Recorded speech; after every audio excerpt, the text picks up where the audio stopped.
What's going on, everyone, and welcome to my review of Chucky Season 1. We are finally done with all the films and we're on our home stretch now. We're going to review Season 1 this week and then Season 2 hopefully a bit earlier next week. And then once the Season 3 finale is dropped, I will be releasing my review on Chucky Season 3 and we will be done with this franchise, sadly.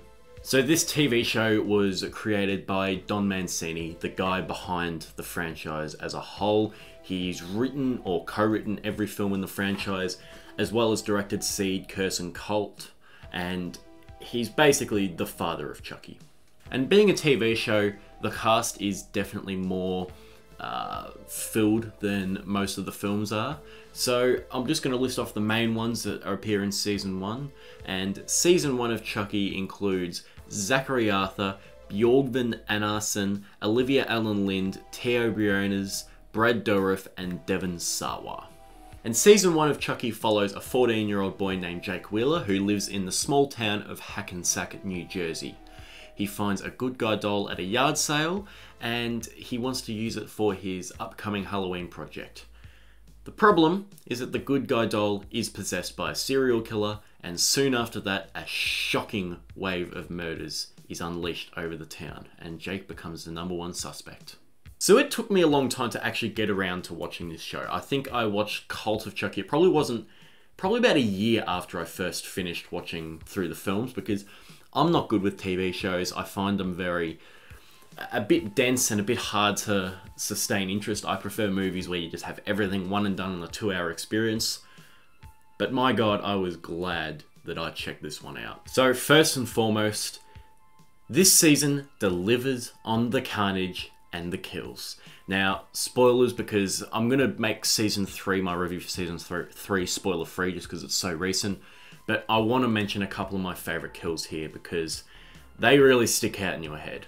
So first of all, you have Lucas with Chucky bathing him into electrocution, which I think is hilarious. You have the detective who ends up getting needled, which is just so visceral and horrifying. I think the kill of Bree is one of the most intense and just disturbing kills in the show. It really reminds you that Chucky, aside from being funny, is a sick, twisted little fucker.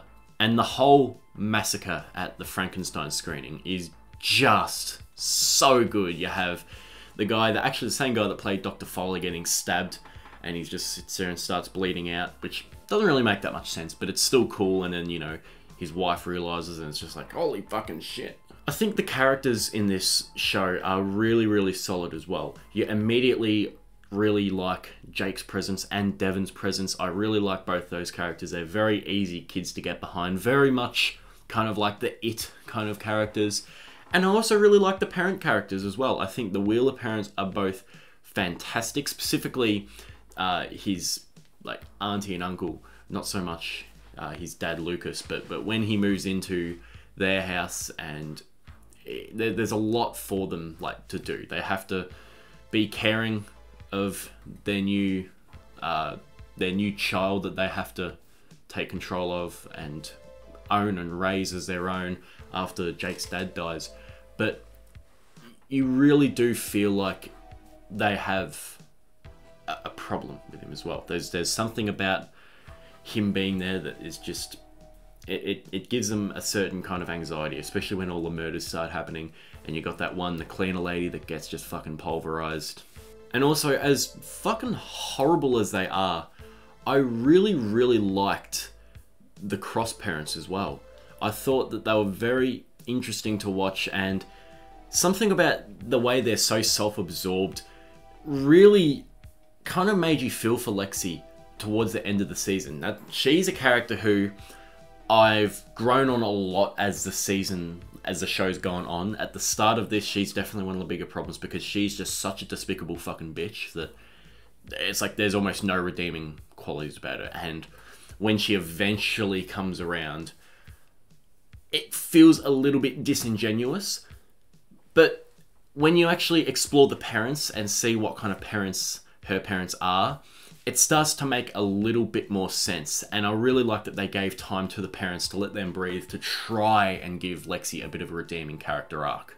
I think the character of Junior is excellent. He's probably the standout in this series. He's definitely a side character, but from where he goes from being kind of pushed by his dad to be more than what he's capable of, to becoming a literal murderer, it's really powerful. And the scene when he eventually bites it is really, really quite sad, because he's just kind of been turned into this monster. And it's funny that they're showing Frankenstein when he's actually being killed, because it is the same thing. Frankenstein, the monster of Frankenstein, starts out as an innocent being, an innocent creature, but he's pushed by external forces to become a monster, which is exactly what happens with Jake, with his kind of being pushed to be, you know, the track hero.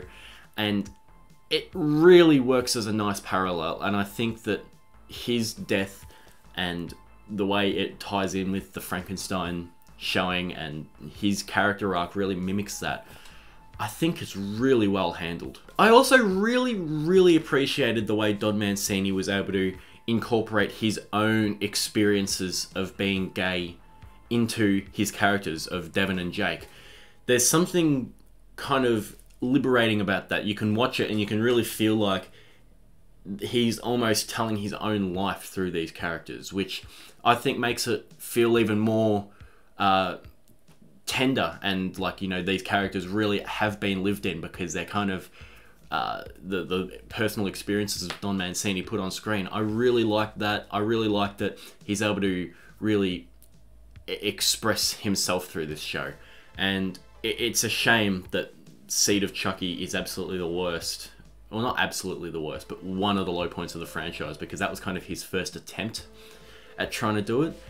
And I think I'm so glad that he's able to do it again and had another chance to do it in the TV show, because I think he nails it, and it's really interesting to watch. The re-entrance of Andy Barclay and Kyle in this kind of Pulp Fiction Boondock Saints-like thing where they go to the house in the suits and then they just fucking blow the brains out of Chucky. I love it. It is one of the probably the best moment of the show almost. Like, it's so cool. And it's one of those ones where you're just watching it and you're just like, yeah. I adore the way they followed up Nika Pierce's storyline after being possessed by Chucky in the end of Cult. I think that what she does is fucking insane. For like being able to walk and having legs while being able to play Chucky, and she nails her dad's voice. I mean, obviously she's got the genes, quite literally in her DNA, to be able to play Chucky, but she does it so well that you don't even think twice about it. Like, you don't think that this is a female human playing the little red-headed cunt. Like, it really works, and I think she's great. And the times that she snaps back into Nika, she balances her own really well, and especially the scenes when she's been snapped back into Nika and she's around Tiffany and she's trying to uphold the image of Chucky. She's able to... How do I put this? It's so hard to say. She is able to play Nika pretending to be Chucky, but she also has to play Chucky. But when she's playing Nika pretending to be Chucky, she has to be similar enough to Chucky to make it viable that Tiffany would be fooled by her, but also not similar enough so that when Tiffany realizes, it's apparent. Fiona Dourif is brilliant. I want to see her in more stuff. She's so good. I think Jennifer Tilly is absolutely brilliant. She's always been great, but to see her back and in the forefront again, she's so campy, but she's so funny. I think she kind of goes a little bit overboard in season 2. I will admit that. But from what she's supposed to do here, she does incredibly well. I was also a massive fan of the Charles Lee Ray flashbacks from The Child, from showing him killing his mum, and he got attacked by a serial killer and he killed his mum instead, and the serial killer was very proud of him. And that backstory and the backstory with him first meeting Eddie Caputo, it complements the story so well, but it never takes over the main focus of the story, which is these 3 kids dealing with a murderous doll that is killing everyone and framing them. It really complements it, and I think for the most part it lines up really well. The continuity was very well done. This season, I've already touched on it, has legitimate emotion and tragedy to it. The kids having their parents be killed, it's just something that I couldn't think about, and they really delve into it brilliantly. I really love, as I said, Junior's character arc is spectacular, and as much as he's a little shitbag, his nurture, the kind of nature versus nurture debate kind of clouds his character, and you're wondering who he really is at heart, and this kind of the nurture has been pushed him to be an asshole, and then he continues to just grow like an asshole, and then he kind of just goes into insanity basically, and you realize, yeah, no, this kid's been fucked up by external forces, and you really do feel for it, feel for the characters, not for it. Junior's a guy. I don't know why I said it. Don't worry about it. This show has a brilliant blend of intensity and humor. I would even argue that this is one of the best blends of intensity and humor since Child's Play 2. I think that the original Child's Play is more intense and less humor. Then Child's Play 2 is a brilliant blend. Child's Play 3 is just a bit lackluster. Bride goes basically straight humor, no horror. Seed is the same.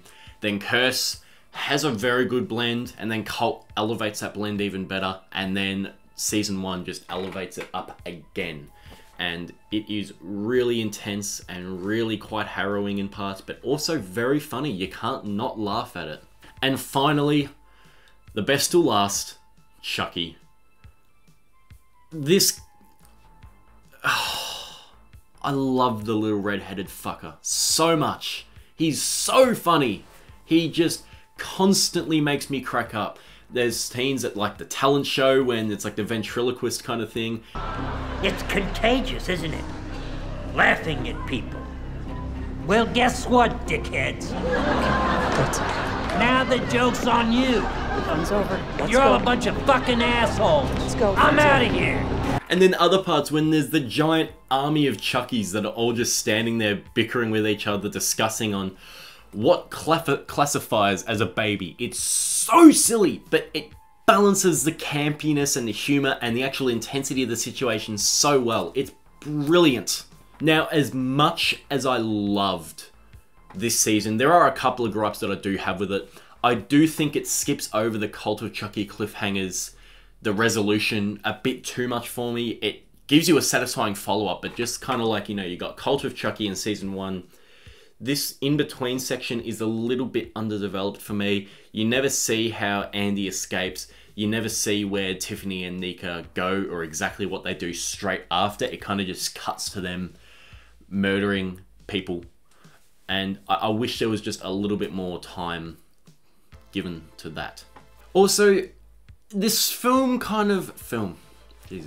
this TV show does a bit of like the voodoo stuff again, like from the original film, which I just feel like it ties it down a little bit. Like, I'm not exactly sure why Chucky needed a kid to kill someone to complete the voodoo ritual. It's just a bit strange.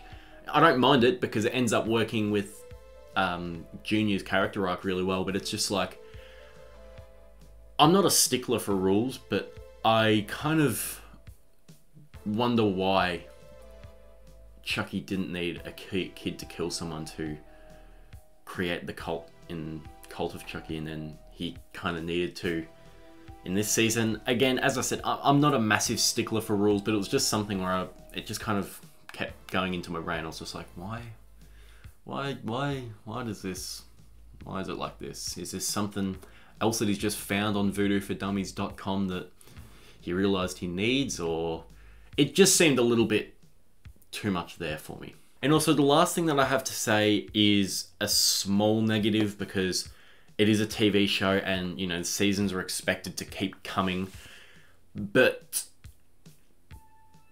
it leaves a lot of things very open-ended. It doesn't feel like a complete story. I feel like TV shows should have a proper resolution while also leaving room to continue on. This one kind of feels like it's building towards a resolution and then stops about 80% of the way. And then that's it. Like, you have the scene at the end in the graveyard that's just a little bit... I don't know why. I don't know why it's there. You have the hand coming over the tree. It just leaves you with more questions than answers, which I kind of is a problem, especially when season 2 hasn't been released. But, well, it has been now. But I mean, when the season ended, is when season 1 ended. Season 2 wasn't just there to readily watch. But yeah, it just doesn't quite balance the resolution and breadcrumbs weight that it needed to. It was kind of just like more on one than the other. With that being said, I fucking love season 1 of Chucky. I think it's really, really solid. It's a really great continuation of the franchise. I love these new characters. I think it brilliantly blends horror and comedy, and I have kept up with the show ever since, even though season 2 was a bit... I stuck with it because I have faith in Don. I would say that Chucky season 1 is absolutely worth watching and worth buying. Guys, thanks for watching my review of Chucky season 1. If you've seen this TV show, let me know what you think of it, because I really enjoyed it. And I will see you all in a few days' time when we can talk about season 2, which will be a bit more negative. And I don't hate it, but I didn't like it nearly as much as I liked season 1 or season 3. So stay tuned for that. I'll see you all later. Bye.